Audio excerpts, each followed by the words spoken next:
So speaking to our younger selves, I think you would agree with me, is creating a content machine that allows you to not only grow your brand through like putting things out into the world and being able to share it in SEO and all that stuff, but connecting with highly connected, successful, whoever people in pretty much anyone you want to connect with on the planet.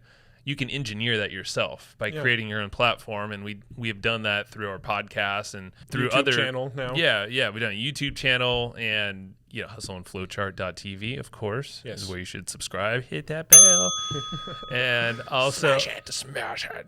Email list. I mean, all these things are our own platform that we've built over the years, but really, it's on the back of the podcast. Any consistent thing that we can invite people in our network and then create these referral engines.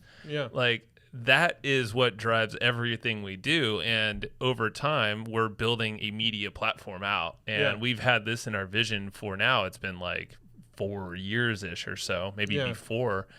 Like I learned this from Amish Shah, my old partner back in the day, is like think in terms of platforms, but you can leverage platforms to build your own platform. So like leveraging YouTube and leveraging podcasts and, Apple, Spotify, all these things, but then building our unified hustle and flow chart. Like we're remaking the website finally and building a platform though, that's like a unified space that allows us to do all sorts of cool shit.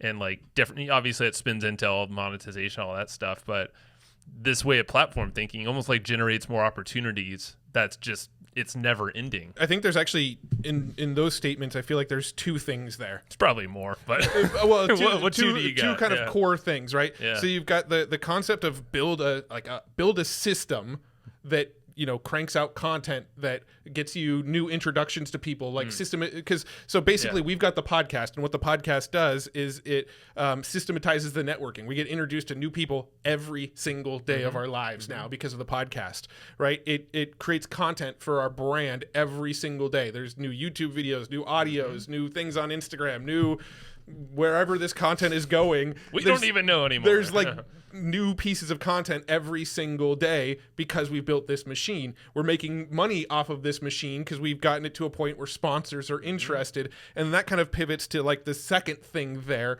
which is if you focus on building a platform where you have a lot of attention, like focus on building a brand or a platform with a lot of attention on it, now you have this like infinite ways of monetizing it, right? People can now buy the attention off of you. So if you build a platform, you build a brand, people can now buy attention from you.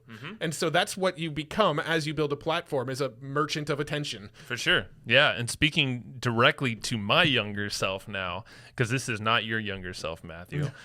My younger self did not build an email list consistently throughout the years. I remember in the very beginning when we learned in the first mentorship in Alex Jeffries' training is I think I built a list to like 1,000 people. I was like, damn, that was cool. And it was pretty easy. And guess what? I was making money. And all of a sudden I got, the whole like client thing. And I completely forgot to start or keep building my own personal email list that I can communicate directly with people that trusted me. And I instead just ignored them and then went over and started doing client work, piecemeal work, which is fine because the money was great. But then when the money was not there, like the deal flow or the referrals, I would chat with you, and then like you had a list of, I don't know, let's call it 10,000 or something. Probably not long after that, but you had like people that were actually paying attention, and you were just selling consistently. It was like, I think we were earning roughly about the same amount for a while during those phases, but we had completely different routes. Yeah, yours were kind of like big pops when a new client came on board. Mine were kind of like small daily increments that just dripped out throughout the month. Exactly. And to my younger self, like, still I get the excited, like, oh man, yeah, freaking, tens of $1,000 contract, bam, like that's cool. But then, then there's nothing in between for those kind of client things. A lot of agency work is like that. Yeah. But like, so speaking to my younger self, build the damn list and consistently build that thing and stay in front of them, at least in an email like weekly. Yeah. Well, build your damn email list. I would say my younger self would tell that to the self that's younger than that self that just got told.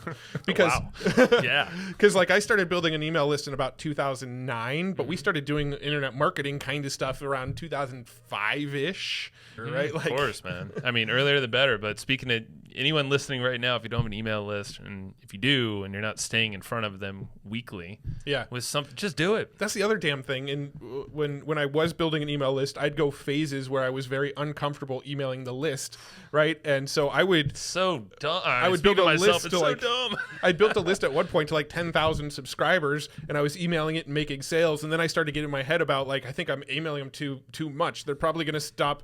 I'm probably going to have I was so worried about people unsubscribing from my email list that I would like avoid emailing the list because I was afraid of unsubscribes.